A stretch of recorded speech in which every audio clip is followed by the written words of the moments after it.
राधे राधे भक्तजनों, आज आप सुनेंगे तुलसी माता और एक पति पत्नी की दुख भरी कहानी। एक गांव में एक पति और पत्नी रहा करता था। पति के नाम मोहन और पत्नी के नाम था रुक्मिणी। मोहन का कोई संतान नहीं था। मोहन वो सब्जी का खेती करता था।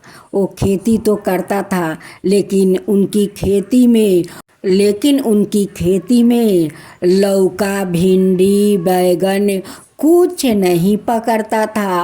वो बेचारा बहुत दुखित रहता था कि हम लोग इतना खेत में खटता हूँ, फिर भी गाछ होकर रह जाता है। उसमें तो कोई सब्जी नहीं पकड़ता है। अब पास के खेत में लोग गाड़ते हैं, वो लोग का खेत में तो बहुत सारा बैगन, भिंडी, कद्दू, लौका से वो लोग के खेत लद जाता है, लेकिन हमारा खेत में कुछ नहीं लदता है, कुछ नहीं पकड़ता है। क्या करूं? ऐसा कौन हम लोग कसूर किया है कि हम लोग का खेत में कोई सब्जी नहीं धरता है, गाछ होकर रह जाता है। रुक्मिणी का खेत में कारण था कि उनकी खेत में माँ तुलसी का पौधा कद्दू और लौका से ढक गया था। वो तुलसी माता नहीं बढ़ सकती थी और नहीं उसमें वो हिल सकती थी और नहीं सांस ले सकती थी। उनकी बहुत तकलीफ हो रहा था। लेकिन मोहन और रुक्मिणी रोज खेत में जाते, लेकिन तुलसी का पौधा नजर नहीं आता।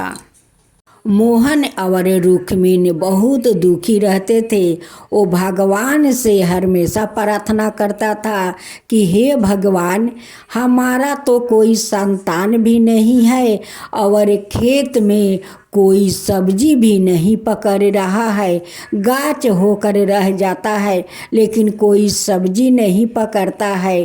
पास के खेत में देखिए कि सब लोग का खेत सब्जी से लद जाता है, लेकिन हमारा खेत में एक भी सब्जी नहीं पकड़ता है। हमसे कौन ऐसा कसूर हो गया है भगवान? वो दोनों पति पत्नी बहुत दुख कर रहे थे। वो कह रहे थे कि ऐसा अगर होगा तो हम लोग के संसार कैसे चलेगा और हम लोग जीवित कैसे रहेंगे। एक दिन मोहन का पत्नी वो खेत में आती है और देखती है कि उनकी खेत के कोने में एक लड़की बैठकर वो बहुत रो रही है। रुक्मिणी उस लड़की के पास जाती है और उनकी तकलीफ पूछती है कि बहन, तुम क्यों रो रही हो और क्यों इस खेत में बैठी हो? भेष रूपी तुलसी कहती है कि बैठूं ना तो क्या करूं, रोऊं ना तो क्या करूं, मेरे सर पर जे इतना भारी बोझ है, मैं तो सहन नहीं कर पा रही हूँ। रुक्मिणी कहती है कि बहन, ये तो रीति रिवाज है। जब एक बेटी ससुराल जाती है तो उनका ऊपर सारा संसार का भार आ जाता है, तो दुख भी सहना पड़ता है और सुख भी सहना पड़ता है। दोनों को लेकर चलना पड़ता है बहन, ये तो रीति रिवाज है। देखो बहन, मेरा 7-8 साल शादी का हो गया, लेकिन आज तक कोई संतान नहीं हुआ। और ऊपर से और क्या हुआ कि मेरे खेत में कोई सब्जी नहीं पकड़ता है। इतना हम दोनों खटते हैं, सारा दिन खेत में गाछ तो होता है, लेकिन उस गाछ में सब्जी नहीं पकड़ता है। देखो हम लोग कितना तकलीफ में है, कितना दुख सह रहे हैं। खेत में थोड़ बहुत सब्जी पकड़ लेता तो हम लोग बेच कर अपना संसार जैसे तैसे चला लेते, लेकिन मेरे खेत में कोई सब्जी नहीं पकड़ता है। लेकिन रुक्मिणी तो उस बहन के बात नहीं समझ पाई कि वही तो साक्षात तुलसी माता है और उन्हीं के ऊपर तो सारा कद्दू लौका सब लता पाता उनकी सर पर है। ये तो रुक्मिणी नहीं समझ पाई, वो तो समझती थी कि ये एक औरत है। रुक्मिणी कहती है कि बहन मेरे घर चलो, जो हम लोग रूखा सूखा भोजन करेंगे वही भोजन आप भी कर लेना। तुलसी कहती है कि मैं कैसे जाऊं, मैं तो तुम्हारा संसार से दबी हुई हूँ, मैं भला कैसे जा सकती हूँ। खेती तो रुक्मिणी का संसारे था कि उस खेती से लते पत्ते से तुलसी तो नीचे दबी हुई थी, वो तो निकल नहीं पा रही थी, तो किसी के साथ भला कैसे वो जा सकती है। पति पत्नी दोनों घर चला जाता है। जब रात को वो सो रहे थे तो रुक्मिणी के सपने में माँ तुलसी दर्शन देती है और कहती है कि क्या रे रुक्मिणी, तू मुझे नहीं पहचानी, मैं तेरे सामने बैठकर रो रही थी, तेरे खेत से दब रही हूँ, मुझे तो सांस लेना मुश्किल हो गया है, मैं तो हिल नहीं पा रही हूँ। रुक्मिणी सपने में कहती है कि तुम कौन हो। वो कहती है कि मैं तो तुलसी हूँ, काल तू मेरे साथ तो मिली थी, तेरे सामने मैं कितना रो रही थी कि मेरे सर पर कितना भार बोझ है, तू तो हटा नहीं सकती है, हटाएगी तभी तो तेरा घर मैं आऊँगी, जाकर देखे तेरा लौका और कद्दू के लते पत्ते मुझे ढाक कर नीचे माटी में सोला कर रखा है, मैं तो सांस नहीं ले पा रही हूँ और नहीं हिल पा रही हूँ। जब रुक्मिणी का आँख खुला तो वो दौड़े दौड़े अपना पति के पास जाती है और कहती है कि सुनते हो जी, देखो उस खेत में जो औरत रो रही थी वो कोई औरत नहीं है, वो तुलसी माता है। वो कहती है कि तुम्हारे खेत में लौका और कद्दू का लाता पाता से मैं नीचे दब गई हूँ, माटी में सो गई हूँ, मैं सांस नहीं ले पा रही हूँ और नहीं हिल डोल कर पा रही हूँ। और ये भी माँ तुलसी कह रही थी कि जब ले तू मुझे अपना घर नहीं लाएगी तब तक तेरा संतान नहीं होगा और तेरा खेत में कुछ भी सब्जी हो अन्न हो कुछ भी नहीं तेरा खेत में लदेगा, कुछ भी नहीं पकड़ेगा। दोनों पति पत्नी दौड़े दौड़े आते हैं और सारा कद्दू लौका भिंडी जितना है लाता पाता सब हटा हटा कर वो तुलसी माता को खोजने लगे। खोजते खोजते देखते हैं मोहन कि एक कोने पर बहुत सारा लाता पाता से माँ तुलसी का पौधा एकदम मिट्टी में लेट गया है और ऊपर से कद्दू और लौका के लाता पाता दबा रखा है। मोहन बोलाता है कि आओ आओ रुक्मिणी, देखो यहाँ पर माँ तुलसी का पौधा है, इसलिए तो माँ तुलसी का इतना तकलीफ हो रहा है। वो दोनों पति पत्नी पूरा खेत के वो कद्दू और लौका के लाता पाता वो पूरा गाछ उखाड़ कर फेंक देते हैं और माँ तुलसी का पौधा को निकालते हैं, उनसे क्षमा मांगते हैं कि माँ हम लोग का पता नहीं था कि आप हमारा खेत में इस लते पत्ते से आप दबे हुए हैं, हम लोग का पता नहीं था माँ, पता नहीं था, हम लोग का क्षमा कर दीजिए। रुक्मिणी उस पौधा को श्रद्धा भक्ति से आंचर में लेती है और ले जाकर अपना आंगन में गोबर और मिट्टी से लीप कर वहाँ पर तुलसी का पौधा लगा देती है। रुक्मिणी माँ तुलसी का सेवा करने लगती है, उनकी सुबह शाम वो पूजा करती है, दीप जलाती है।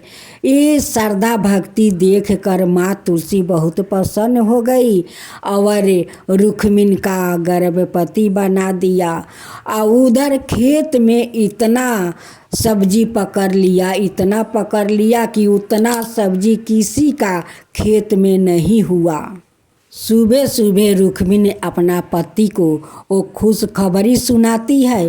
कहती है कि मैं लगता हूँ माँ बन गई हूँ, मेरे पेट में कुछ गुड़गुड़ा रहा है। अब तो मोहन का खुशी का ठिकाना नहीं है। वो बहुत खुश है दोनों पति पत्नी।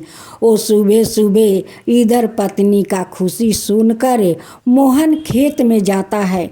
खेत में जाकर देखता है कि इतना सब्जी उनकी खेत में लदे हुए है कि आस पास में किसी को खेत में उतना सब्जी नहीं हुआ है। ये सारे खुशियाँ देखकर मोहन का बहुत ज़्यादा खुश हुआ, बहुत ज़्यादा खुश हुआ। बोला कि ये तो माँ तुलसी का कृपा है, उन्हीं का कृपा से आज हमारा घर से लेकर खेत तक खुशिये खुशिये वो दिखता है।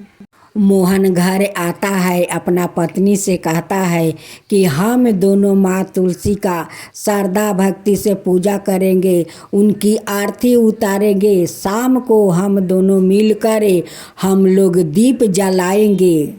माँ तुलसी तो हम लोग का घर से लेकर खेत तक खुशियाँ खुशियाँ दे दी है। मोहन का अड़ोस पड़ोस सभी लोग कहने लगा कि मोहन, तुम्हारा खेत में कभी तो सब्जी नहीं धरता था, तुम लोग इतना मेहनत करते थे फिर भी नहीं धरता था।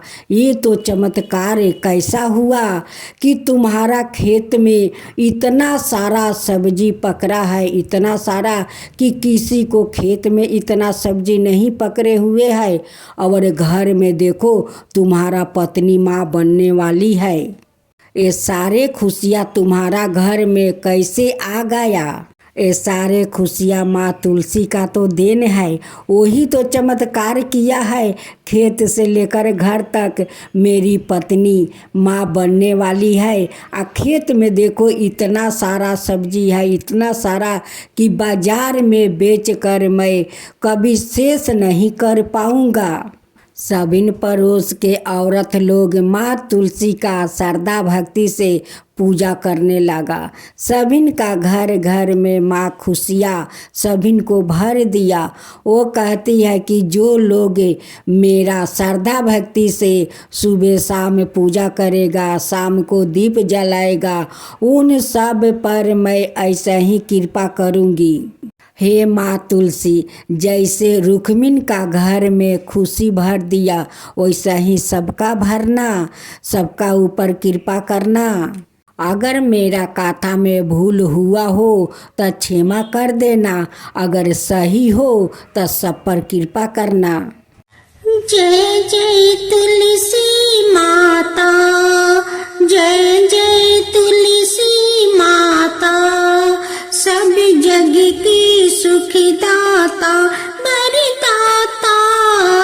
जय जय तुलसी माता, जय जय तुलसी माता। सब योग के ऊपर, सब रोग के ऊपर, रुज से रक्षा करके भाव तराता। जय तुलसी माता, रुज से रक्षा करके भाव तराता। जय तुलसी माता। बाहु पुत्री है सायामा, सुरबली है गारामा, विष्णु प्रिया जो तुम के सेवे सोनर तर जाता। जय जय जय तुलसी माता, जय जय जय तुलसी माता।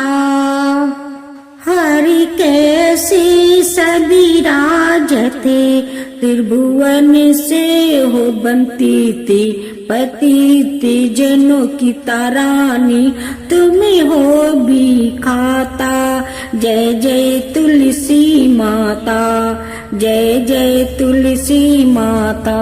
लेकर जन्म बिजन में आई दिव्य भवन में, मानव लोगी तुम्हें से सुख सनपति पाता, मानव लोग तुम ही से सुख सनपति पाता। जय जय तुलसी माता, जय जय तुलसी माता।